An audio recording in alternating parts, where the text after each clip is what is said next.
안녕하세요. 이사대양 양수입니다. 오늘이 8월 20일 금요일, 지금 현재 시간 4시 50분 접어드리겠습니다.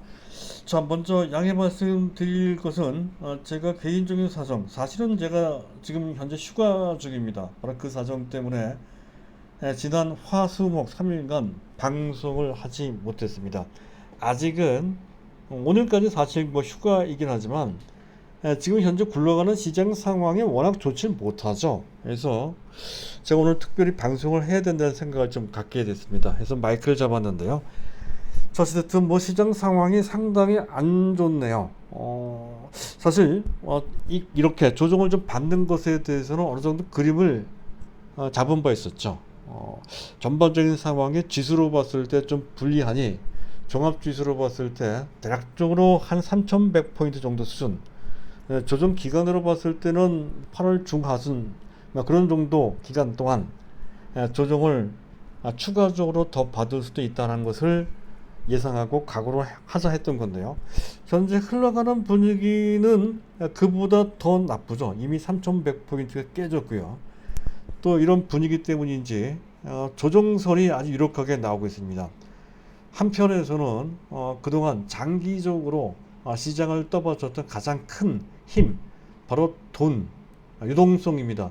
그 유동성 장세가 끝났다, 잔치는 끝났다라고 하는 시각, 또 그와 비슷한 얘기로 미국 증시를 기준으로 봤을 때 근 11년 정도, 우리 증시를 봤을 때는 최근 들어서 특히 작년 3월 달부터 지금까지 별다른 조정 없이 그대로 상승세를 보여왔던 건데, 정책 환경이 바뀌는 상황이므로 본격적인 건 조정의 기간도 길고 조정폭도 좀 더 깊어질 것이다라고 하는 우려도 상당히 유력하게 나오고 있는 상태이고요. 더 나아가서 뭐 미국 증시도 마찬가지입니다만은 자산 버블, 우리나라 부동산 값이 대표적인 케이스죠. 엄청나게 올라갔습니다.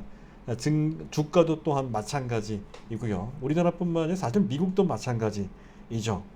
너무 심각할 정도로 많이 올라갔으니 그에 따른 후유증이 상당히 심각하게 나타날 것이다라고 하는 비관론, 그것 때문에 대폭락에 나올 수 있다.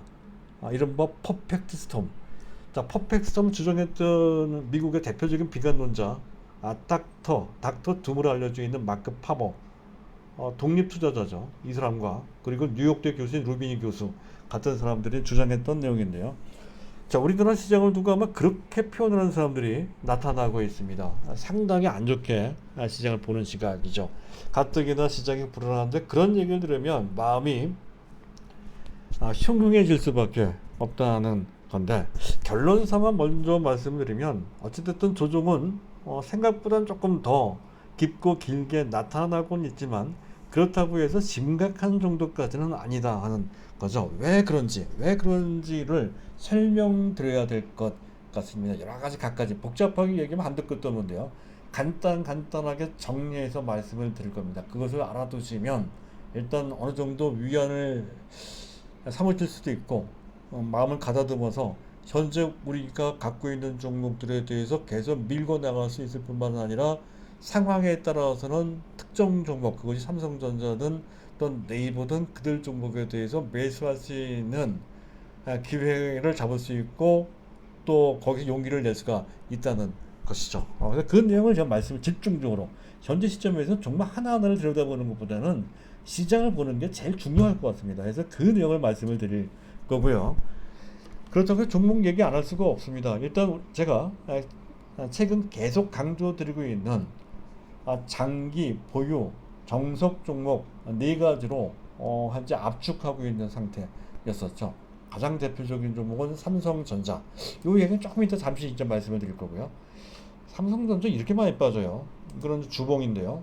일봉으로 봐도 상당히 많이 하락하고 있다는 것을 볼 수가 있습니다. 그런데 4대 종목 중에서 현재 나머지 3개는 그렇게 나쁘지 않은 것 같습니다. 일단 그 다음은 네이버도 최근 전반적인 약세 분위기, 조정 분위기를 다 피해 나가지는 못했지만 전반적으로 상승 추세가 그대로 살아있는 종목이죠. 기술적으로 봤을 때 완성도가 높아지고 있는 상태입니다. 더불어 말씀드리면 안 갖고 있거나 물량 부족하신 분들은 장기, 단기, 장기 따로 구분할 필요 없이 또 시장 상황과 관계없이 일단 매수입니다. 갖고 계시면 최소한 절대 팔면 안 된다는 건데, 그거 말고요. 이제 삼성바이오로직스 하고요. 그리고 SKC 이들 종목은 오히려 이 와중에 효자 종목으로 떠오르고 있죠. 삼성바이오로직스도 최근 이틀 동안 조정을 좀 받았지만 그래도 상당히 강한 상승 추세를 그대로 살리고 있는 그런 모습이고요. SKC는 이 와중에 지금 역사적인 신고가를 갱신하고 있단 말이죠. 이들 종목은 거듭 말씀을 드리지만 우리 목표가 정도, 단기 목표가를 이미 넘어서 있는 그러니까 주가 수준입니다. 그럼에도 불구하고 절대 팔면 안 된다는 거죠. 오히려 매수해야 될 판인데, 다만 기술적으로 현재 위치가 높은 상태이니 추격해서 매수하지 못할 뿐이고, 갖고 있는 분들은 절대 팔면 안 된다 하는 것을 다시 한번 말씀을 드리고자 합니다. 그중 SKC가 이 와중에 사실은 지수와 어느 정도 연관되어 있는 종목인데도 불구하고 역사적인 신고가란 말이죠. 거듭 말씀드린 종목이지만 수도 없이 말씀을 드렸죠. SKC에 대해서는. 그런데 오늘 기념입니다. 얘기 안 할 수가 없죠. 왜 좋은지를 알아야 될 것 같습니다. 그리고 어디까지 올라갈지에 대한 윤곽도 잡아볼 필요가 있다는 거죠. 그 내용을 이제 말씀을 드릴 건데요. 두 가지죠. 주제는 시장 상황과 그리고 SKC인데, 일단 삼성전자 얘기를 한다고 했으니까 말씀드리면, 사실 삼성전자 10년 뭐 이상 자식한테 물려줄 그런 심상으로 장기 보유한다 하는 그런 관점을 말씀을 드리고 있습니다. 근데 개인적으로 제가 갖고 있는 종목입니다만은 이 종목이 결코 쉽지가 않습니다. 현재 주봉 차트를 보면 이런 모습인데요. 그것도 길게 보면 2013년도부터 2016년까지 현재 왼쪽 밑에 있는 옆으로 누운 길다란 현재 직사각형이 그려져 있는데, 그 기간 동안 그렇습니다.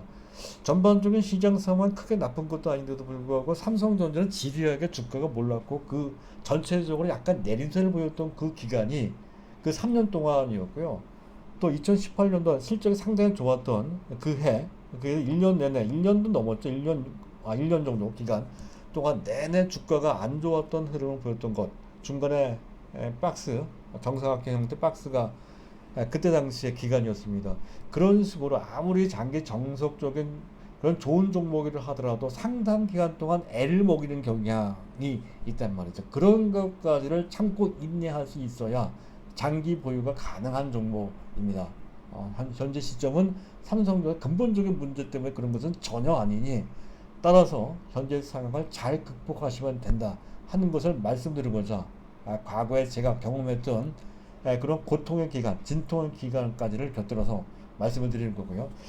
다만 안 갖고 있거나 물량 부족하신 분들은 매수를 언젠가는 해야 되는데, 지금은 매수를 서두를 때는 또한 아닙니다. 왜냐하면 지수를 봤을 때 좀 불리하거든요. 지수를 봤을 때. 그래서 상황이 좀 진정되고 뭔가 반전의 어떠한 구체적인 흐름이 나왔을 때 그것을 확인하고 매수를 해도 늦지 않다 하는 것, 그것을 이제 말씀드리고자 삼성전자를 짚어서 먼저 말씀을 드린 거고요. 그리고 지금 대중 테마주 한 종목을 계속 제가 강조드리고 있죠. 이른바 메타버스 테마인데요. 자, 그들 종목들도 최근 들어서 전혀 맥을 치지 못하고 있는 그런 형국이죠. 잠깐 보죠. 넥스트, 그다음에 자이언트 스텝, 이 두 종목을 제가 이제 말씀을 드리고 있는데요. 두 종목 다 최근에 조정을 온전히 피하지 못한 채 내림세를 보이거나 올라가다 반등하다 말거나 하는 그런 모습이 나오고 있습니다. 일단 이 메타버스 테마는 두 종목에 초점 맞춰서 보시면 된다라고 이제 말씀드리고 있습니다. 딴 데다 눈독 들이지 마십시오. 그래봐야 헷갈릴 뿐입니다. 이 두 종목에 초점 맞춰주시고, 다만 이들 종목의 속성이 상당히 대중화된 인기주라고 하는 속성을 갖고 있습니다. 따라서 시장의 전반적인 분위기에 절대적인 영향을 받는다는 거죠. 지수의 영향을 받을 수도 있고요. 시장 분위기, 뭐 종목 장세나 이런 분위기, 그런 경우는 지수가 크게 빠지면 안 됩니다. 약간 약하더라도 어찌됐든 크게 빠지지 않은 채 종목 장세가 화려하게 부활되는 코스닥 위주의 장세가 되면 이들 종목이 득세할 수 있는 가능성이 상당히 큽니다. 그때 상황임을 확인하고 그때 매수하는 것이 일단 단기적으로 상당히 유리하다는 것이죠. 물론 현재 갖고 있는 물량은 그대로 갖고 있으면 되겠습니다. 최근 들어서는 별반 빠지는 것 같지는 않습니다. 맥스테오는 좀 많이 빠지긴 했지만 전체적으로 봤을 때 크게 무리 없는 모습이고, 안 갖고 계신 분들은 매수할 때인데, 앞서 말씀드렸던 것처럼 지수나 시장 분위기가 유리할 때를 확인하고 그때 매수하는 것이 바람직하다 하는 것을 말씀드리고자 이 내용을 먼저 앞으로 뺀 거고요. 자, 그것을 바탕으로 해서 오늘 이제 제가 말씀드릴 그 본론인데, 자, 시장을 먼저 점검을 좀 해보도록 하겠습니다. 자, 미국의 국채 10년물 금리가 1.240% 최근에 조금 내려갔습니다. 그것은 미국 금융시장이 상대적으로 안정되어 있다는 거고요. 그리고 지금 증시보다는 채권시장, 안전자산이죠. 그쪽으로 약간은 자금이 이동되는 그런 측면도 있다. 미국 시장도 위험자산을 약간 회피하는 쪽으로 분위기가 형성되고 있다는 건데, 미국 시장 그렇다 치면 그렇다 하더라도 이 이머징 마켓인 한국 시장은 그에 보다 민감하게 반응하는 측면이 있어서 현재 채권 금리의 하락은 오히려 우리한테는 좀 불리한 환경으로 이해가 되는 그런 장면이고요. 자, 문제는 그보다도 달러 인덱스입니다. 93.5까지 연중 최고치, 작년 최고치 수준에 근접하는 정도 수준으로까지 올라와 있는 상태이며, 원달러 환율은 1179원, 1179원 정도 수준까지 올라가 있는데요. 잠깐 차트를 한번 보시도록 하시죠.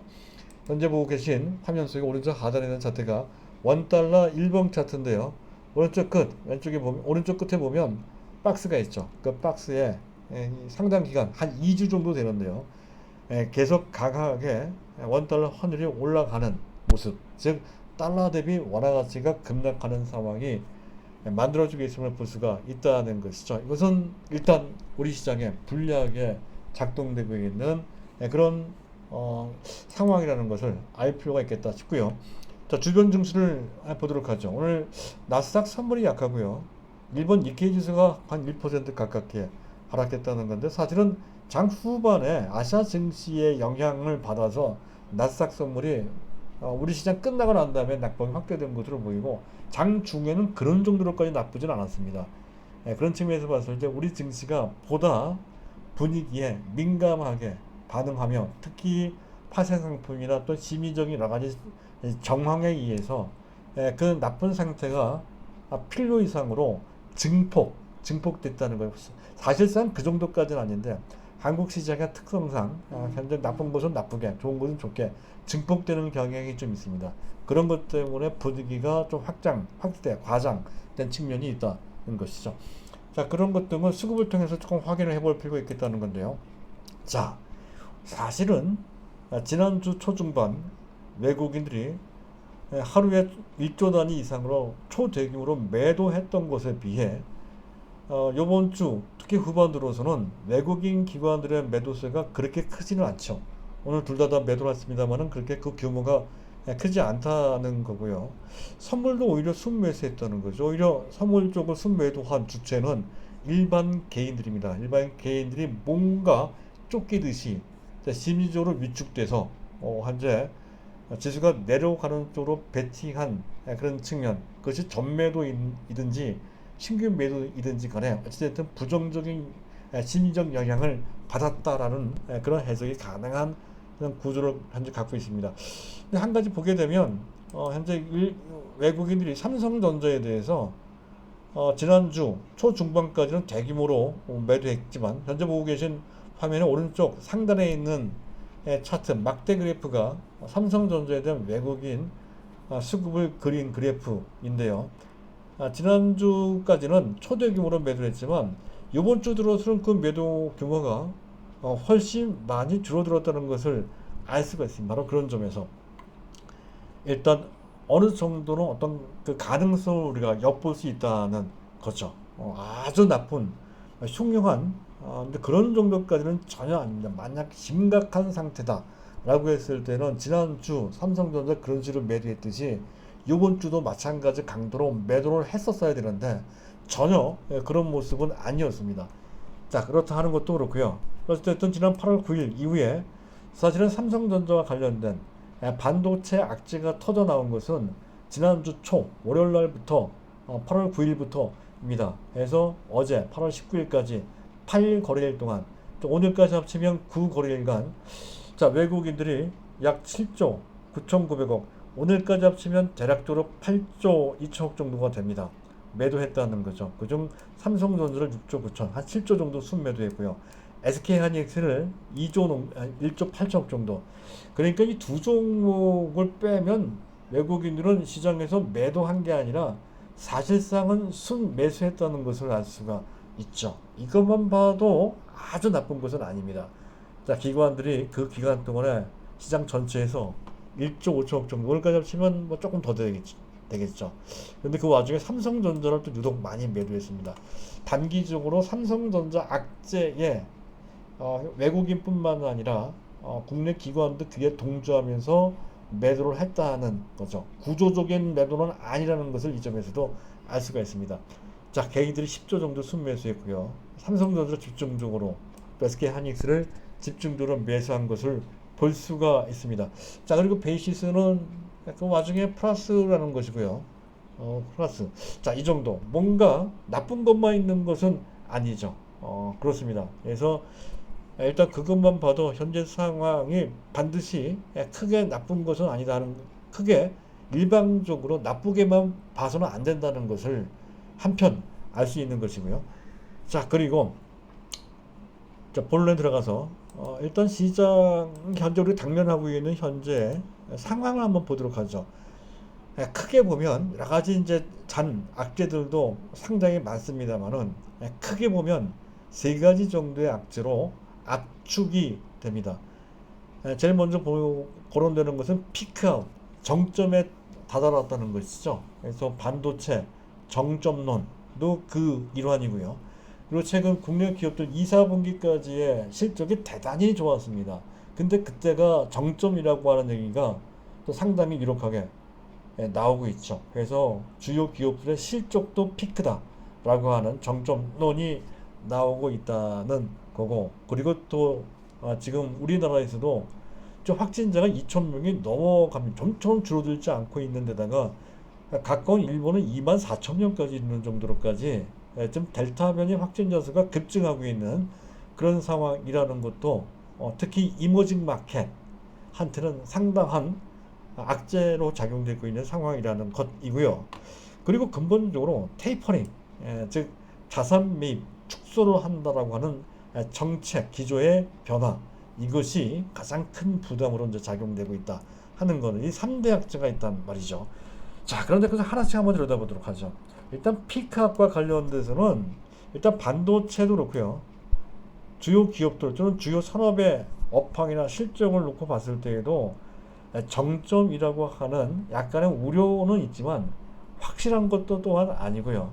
또 정점이라 하더라도 어차피 약간 조정을 받고 다시 좋아질 수도 있는 순환적인 현재 그런 흐름으로 본다 했을 때 반드시 정점이 완전 다시는 또 도달하지는 못하는 그런 정점은 아니란 말이죠. 한번 약간 둔화됐다가 다시 좋아지는 흐름을 그릴 가능성도 대단히 크단 말이죠. 따라서 피크아웃이라는 것은 기본적으로 구조적인 악재일 수가 없습니다. 어떤 특정 기간 동안의 일시적 악재에 불과하다는 것을 알 수가 있죠. 그런 측면. 그리고 또 그것 또한 정확하지도 않습니다. 그렇다고 한다면 이것이 결정적인 문제는 되지 않는다. 따라서 그것과 관련돼서 외국인들이 또 그에 동조하는 기관들이 삼성전자에 대해서 집중적으로 매도한 것은 구조적인 문제 때문이 아니라 현재 모건 스탠리 등의 일각에서 제시하는 그러한 악재에 테이퍼링이라고 하는 악재가 기본적으로 깔려 있었기 때문에 그것을 빌미 삼아서 단기 대응한 것에 불과하다는 것이고, 상황이 바뀌면 어디든지 그 물량은 들어올 가능성이 크다는 것이죠. 그리고 현재 삼성전자의 외국인 지분은 52% 정도 수준으로 최근 10년 내 최저치 수준까지 내려가 있는 상태이기도 합니다. 우리 시장 전체로 봤을 때 33% 역시 마찬가지이죠. 따라서 외국인들이 더 이상 공격적으로 매도할 소지는 그렇게까지 크지 않다 하는 점을 알 수가 있습니다.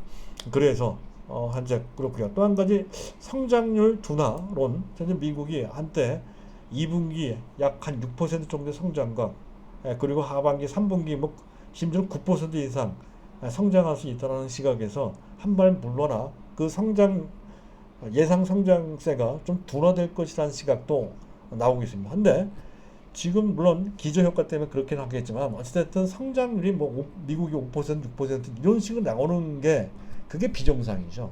따라서 그 열어 나오는 거 원래 미국은 2% 이하의 성장이 정상적입니다. 따라서 고도 성장은 기저효과가 있다 하더라도 어쨌든 그 자체가 비정상이니까 그것이 낮춰지는 것은 어찌 보면 정상화되는 거죠. 비정상적인 상태에서 정상으로 간다 하는 거니까 그것이 구조적인 악재라 볼 수가 없습니다. 시간적인 문제도 좀 있거든요. 작년과 비교를 하니까 작년 워낙 나빴던 상황과 비교를 해보니까 성장률이 높았던 건데 시간이 지나면 작년 하반기 때부터 좋아지기 시작했으니까 당연히 그 성장률은 낮아질 수밖에 없습니다. 정상화거든요. 그 자체가 나쁜 것은 절대로 어떤 구조적인 문제 때문에 그런 것은 전혀 아니라는 것을 알 수가 있습니다. 그것도 그렇고요.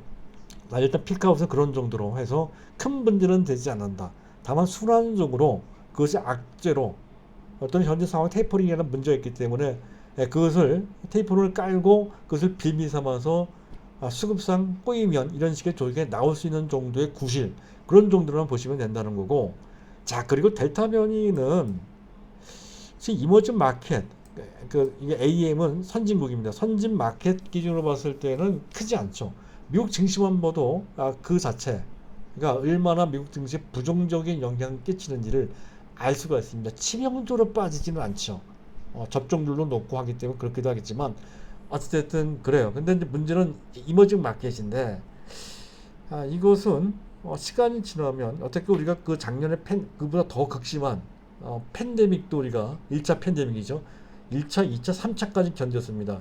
그 팬데믹을 경험을 한 이 마당에서는 특히 그것이 지나면 지나서 적응 단계를 넘어가거든요. 자연스럽게 내성이 생기고 그에 따라 시장은 다시 풀려나가게끔 되어 있습니다. 다만 시간이 좀 필요할 뿐이다 하는 거죠.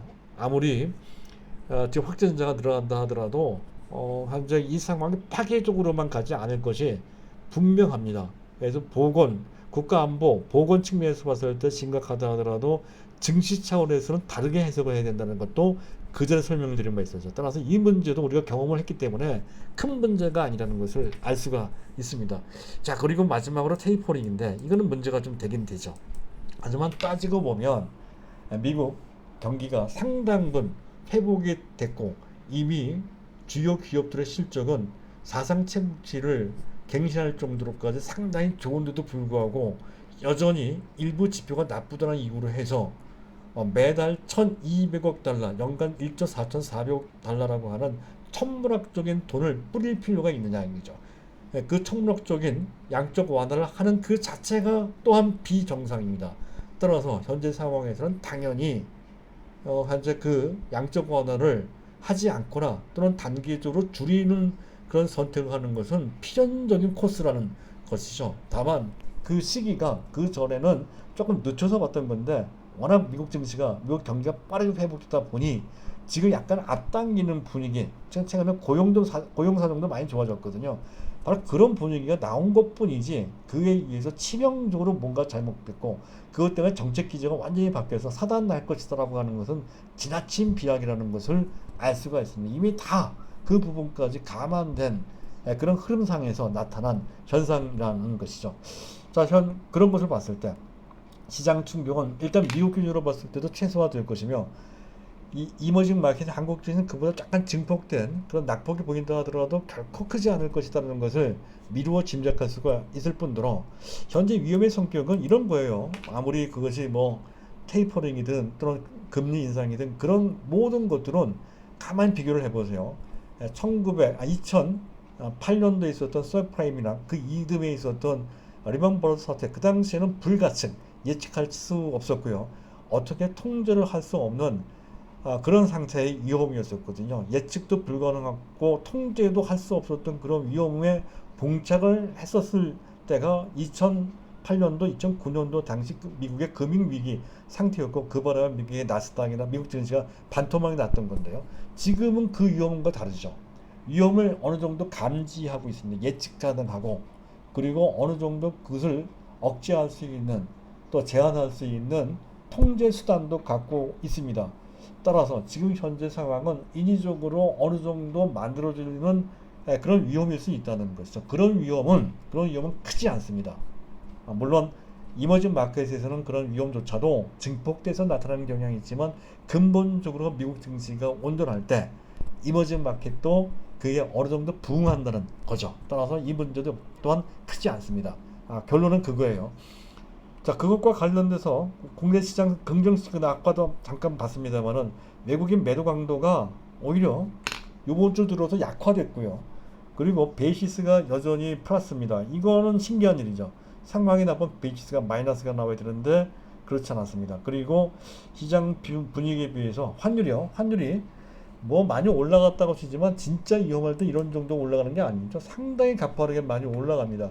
이런 정도 올라가는 것은 2019년도부터 지금까지, 제가 오른쪽 하단에 환율 그래프를 그려놨죠. 거기에 동그라미 표시한 부분이 있습니다. 그때에도 이런 정도로 심각한 상태가 아닌데도 불구하고 환율이 이렇게 올라간 적이 있었는데 그때와 비슷합니다. 따라서 지금은 아주 심각한 정도 감당하지 못할 정도로 그 1단위로 따졌을 때 10원 이상 올라가는 그런 분위기까지는 아니란 말이죠. 그래서 이런 상황으로 봤을 때 상황은, 겉으로 봤을 때 분위기는 흉흉하지만 실질적인 그런 분위기는, 상황은 그런 정도로까지 심각하지 않다는 것을 알 수가 있죠. 따라서 이러한 상황은 어느 정도 수준에서 제동될 소지가 상당히 높다는 건 정확히 알 수는 없으나 대략적으로 심리적으로 지지선 역할을 할 수 있는 종합지수 3000포인트 정도 수준, 그 정도 수준. 잠깐 차트를 본다면, 현재 잠깐 차트를 보도록 하시죠. 길게 보면 제일 밑에 수평선 두 개 그어져 있죠. 그 밑에 있는 수평선이 종합지수 3000포인트인데요. 그 정도 수준에서 어느 정도는 또는 충분히 방어될 것이다 하는 거죠. 그런 정도. 기간으로 봤을 때 조정 기간은 그 상태 바로 V자로 꺾어서 올라오기에는 여건이 그렇게 호락호락하지가 않습니다. 왜냐하면 최소한 9월 21일, 9월 22일 날인가요? 미국의 FOMC가 있고 그때 테이퍼링 얘기가 공식화된다는 얘기가 나오고 있습니다. 그때 전까지 막상 그것을 맞고 보면 그게 별거 아닐 건데, 그때 전까지는 그게 부담이 돼서 미국 증시도, 또 특히 그에 더 민감한 한국 증시도 맥을 추지 못할 가능성이 있다는 것이죠. 따라서 대략 종합지수 3000포인트에서 어느 정도 지지를 받는다 하더라도 그 상태에서 V자로 꺾어서 올라가기보다는 옆으로 횡보 등락하는, 기간 조정을 받는 그런 모양새가 될 소지가 높다, 이런 관점으로 일단 보실 필요가 좀 있겠습니다. 일단 지수 상황은 그렇습니다. 그래서 기본적으로 현재 상황은 나쁘지만 겉으로 보이는 상황을 놓고 현재 전반적인 상황은 심각하게 오도하거나 비약해서는 안 된다 하는 것을 말씀드리고자 하고요. 자, 마지막으로 SKC는 뭐 자주 말씀드렸으니까 생각보다 제가 시장을 설명하는데 시간이 오래 걸렸습니다. 중요하기 때문에 제가 이렇게 말씀드렸던 건데요. SKC는 간단하게 짚고 넘어가도록 하죠. 워낙 많이 말씀을 드렸던 종목입니다.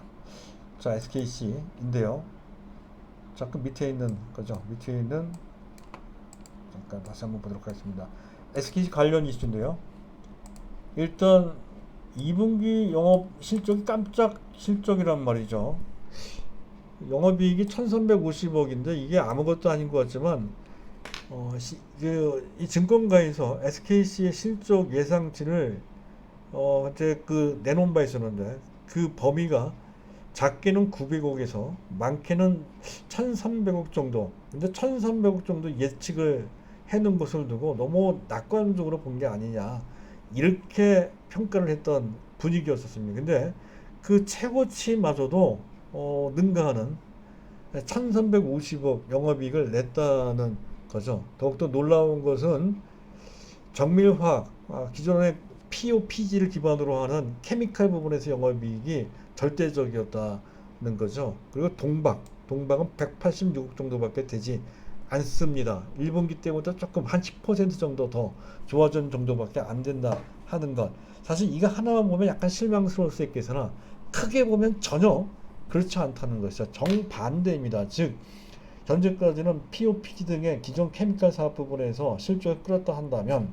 앞으로는 특히 제5공장, 6공장이 본격적으로 가동에 대해서 실적이 반영되기 시작하는 금년 하반기 및 내년, 그리고 내년 하반기 때부터는 말레이시아 공장도 가동이 되고 더 나아가서는 폴란드 공장까지 2023년이죠.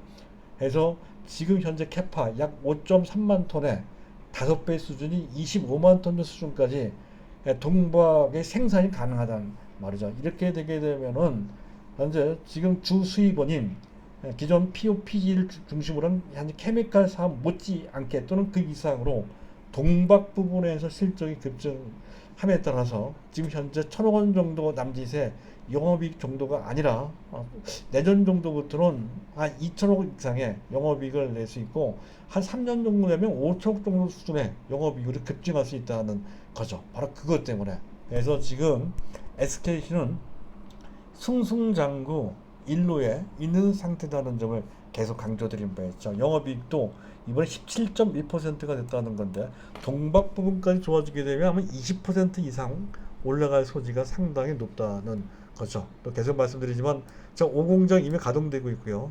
6공장도 가동될 소지가 금년부터 조기 가동될 소지가 높다는 거죠. 자, 그렇고 그리고 반도체 CMP 이거는 뭐 연마 패드입니다. 그 증설 효과도 좀 있다는 거고 폴란드 동박 공장 추진되고 있다는 것도 또한 그렇죠. 이런 점. 그리고 최근에 구리 가격이 내려가서 동박과 관련된 수익성이 더 좋아지고 있다는 것도 또한 배경이 되고 있습니다. 그런 것도 그렇고요. 그리고 SK그룹의 에너지 생태계와 관련돼서도 말씀을 드리겠죠. SK그룹이 크게 대변신을 하고 있습니다. 자, 통신 관련 업체, 반도체, 또 그 전에 석유화과 관련된 기존의 전통 산업을 중심으로 한 산업 구조의 틀을 갖추고 있었던 그 SK그룹이 에너지, 그것도 신재생 에너지, 그 중에서도 가장 중요한 것은 2차 전지다 라고 해서 그쪽에 현재 초점을 맞춰놓고 기업 구조의 대전환을 하고 시도를 하고 있는 역량을 한껏 몰고 있는 상태이죠. 그래서 얼마 전 미국의 플라그 파워라고 하는 조인트 벤처도 인수를 하고요. 그리고 그 외 현대차, 기타 등등 동맹 체계를 구축을 하죠. 또 SKIT 또 분리돼서 상장됐고 그렇죠. 그런 측면. 어떤 미국 또 포드사와 2차 전지 동맹 체계를 구축하게 됐고 또 현대차, 포스코, 효성과 4차 수소 동맹까지. 자, 이런 식으로 미래 비전을 위한 포석을 차곡차곡 또 원대하게 마련해 놓고 있습니다.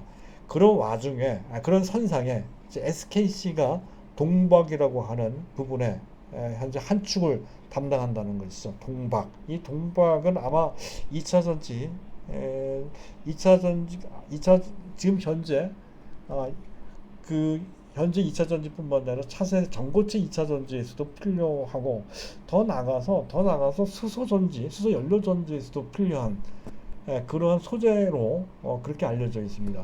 그래서 현재 그 SKC에 지금까지 그렇지 않아도 세계적인 최고의 캐파를 자랑하고 최고의 경쟁력을 갖고 있는 또 진입장벽이 높은 이 영역에서 SKC가 상당히 큰 역할을 할 것이다 하는 것이다. 실적도 좋아지고 가장 가파르게 가장 빠른 속도 올라올 수 있는 그 단계로까지 이미 진입됐던 말이죠. 그 단계에서 SKC는